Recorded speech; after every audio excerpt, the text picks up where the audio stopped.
What's going on, guys? Welcome back to the channel. Sorry for the face and whatnot, just got off 24. Today, as usual, another mod, but something I usually don't do for my videos. Before we get to anything else, for all the subscribers that I have so far, all 140 of you, thank you so much. We're growing. The goal is to get to 200 by the end of the year. And for those of you that are new to the channel, please hit the subscribe button below. Do me and you a favor. Hopefully I give you good content. It's not gonna hurt you to hit the subscribe button. It's gonna help me. Everyone wins, win-win situation. Anyways, another mod for Xena today. I'm surprised no one said anything about it when I showed you all of my mods in the beginning of this year's like modding or build session. So anyways, today Xena's gonna be getting lowering springs from Hotchkis sports suspension. These were 200 something bucks, 200 plus on Fast Tech, and they're 1-inch lowering springs. So people are probably like, whoa, why'd you want to get 1 inch? Why didn't you want to get lower? And I'll explain. So that's how it comes boxed. I think they're powder coated gray. They seem pretty nice. I read really good reviews about Hotchkis. That's why I got these. And the reason I didn't go any lower is because I was reading up on the forums, and a lot of these guys, like I think it's RST or something like that, IBOC, BMR, those guys are pretty popular guys. A lot of their drop kits, I think they have 1-inch drop kits, but they also have the 1.5, and I kind of just wanted to stay away from that. The reason being, on the forums, people talk about when you install those guys, the BMRs and stuff like that, some people cut your, I think it's called your bump stop, and that essentially stops your car from like bottoming out. So like the people that have lowering springs and talk shit about them and say, oh my god, I hate them, it's really rough on the ride, or it's annoying, you could feel everything. It comes from possibly cutting your bump stock. So Hotchkis made it to where you don't have to do any of that. You can keep your bump stocks. So that's kind of why I went with Hotchkis. And it's 1 inch. They're also talking on the forums, and after doing research, they're saying if you drop it any more than 1 inch, I think it's like 1.25 inches, you're starting to like mess with things, and it's too much. So I just want to take it at 1 inch, and I don't want to dick around too much with, excuse my language, with the stock suspension on this thing. Obviously it's going to have aftermarket suspension, but I don't want to change too many things. So I'm going to be getting these installed and getting the car aligned right away to make sure that it aligns still. It's in between the specs that it needs to be in. So that's why I didn't go with any lower of a lowering spring. I didn't want to deal with that. I was talking to, I think it was Ricardo from Fast Tech, and he said that, because I was asking him about these before. I was like, I want to make sure I don't have to cut anything. And he said, you don't, but he recommends it because it's more forgiving.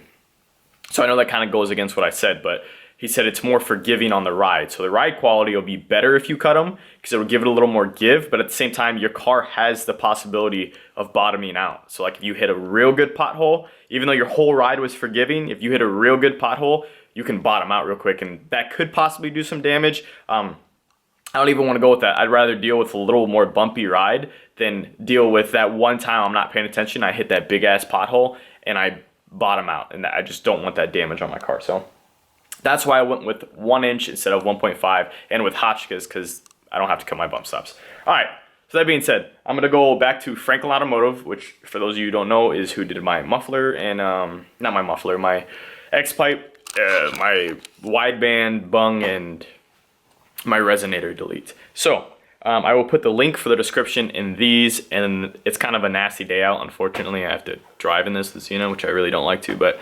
after this video, you're gonna see me measuring. I'm gonna measure the wheel gap before, so that way this is like a controlled experiment, and then I'm gonna get it lowered. You'll probably see me the next day, and I will show you what it looks like, and then you'll probably see another video later on because they say you want to let the spring settle. So without delaying the video anymore, I will see you guys downstairs in the garage. Alright guys, so we're down here in the garage, finally. Sorry the car is on, I'm just letting it warm up. And let's look at this from a distance, because I'm going to do this again. Sorry it's dark, again it's shitty out, so you can't really see as well, but you can still see like there's a big gap. So we come close up, from the tire to here is, I'd say about 2.5 inches. Maybe you can get that. I can't really get the top of the tire. I'm trying to like guess, but it's about 2.5 inches in the back. it's a little less up front. It looks like almost 2 inches up front, which is normal for those of you who are like, why is the back higher? The Camaro sits like that. It's the natural stance. So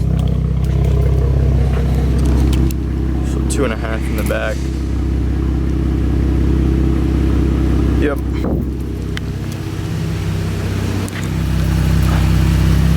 And like 2 in front as well. So, show you what this side looks like.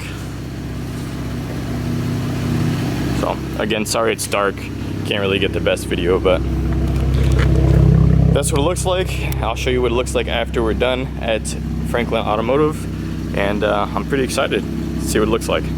All right, guys. Hey guys, we got the measurements. It's raining outside, so I don't want to be out here longer. I don't want to be out here too long, but I just wanted to let you get a good view of what this looks like, because downstairs kind of wasn't fair. So, all right, you'll see it. You'll see me after it's done, and then we'll see if we can get this outside so you can see it. So they were nice enough to let me get a video. I don't know if you can hear me, but that's the new spring being in. That's in. The rears are already in. And I think the front left one is in.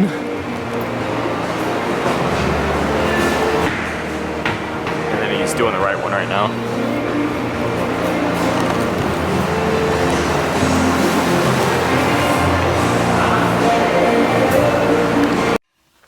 Okay, so the car is back from the shop. I was able to get you guys that footage of it inside the shop actually being done.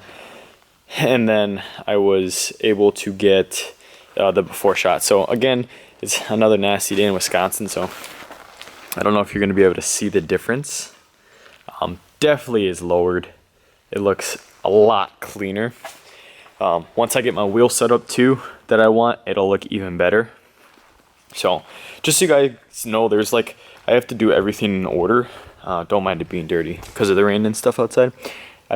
My car, I have to do things in order. Like I can't just go get a tune because I'm going to be getting different wheels, and that's going to be a different size wheel, which means that I'm going to have to get the car retuned. So, and I also didn't want to get my lowering springs installed when I had, before I got wheels, because with me having new wheels and stuff like that, I want to take them off the car the least amount of time. So if I can get the lowering springs done on this and still give you guys content, because I don't have the wheels yet, that's like a $2,000 wheel setup.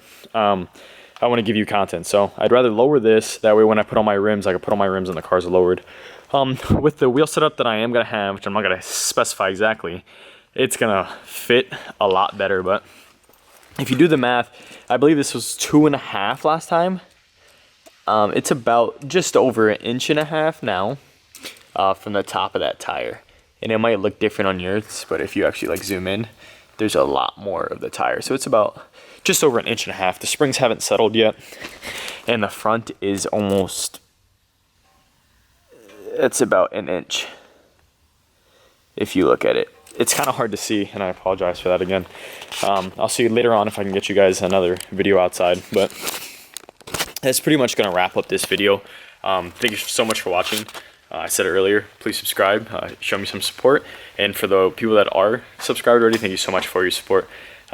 I definitely think the car looks a lot better. This is going to sound crazy, but it drives smoother with these springs than it does with the stock springs. A lot less bumpy. I thought it was going to be worse, but it's not. It's actually a lot smoother. So again, I will come to you guys later on with a video on the ride, well, you know the ride quality, but how the ride quality still is, and to let the spring settle a little bit and see if it drops lower. It was predicted 1 inch. Anytime you buy springs, that's the prediction. So if you buy 1.5 inch springs, that's predicted. These were predicted for an SS, which is heavier, especially in the engine. And remember, the Camaro sits kind of like that. So if it doesn't drop exactly 1 inch, which it already looks like it has, I'm not going to be shocked. I mean, I didn't want to go anything past 1 inch anyways, because I didn't want to start messing with stuff. So I did get it done. It wasn't lined. I think I paid at walking out the door like $553, so I don't think it was bad. Car definitely looks sick. Again, thank you so much for watching. As usual, just a guy living life, and I will see you guys on the next video. Bye.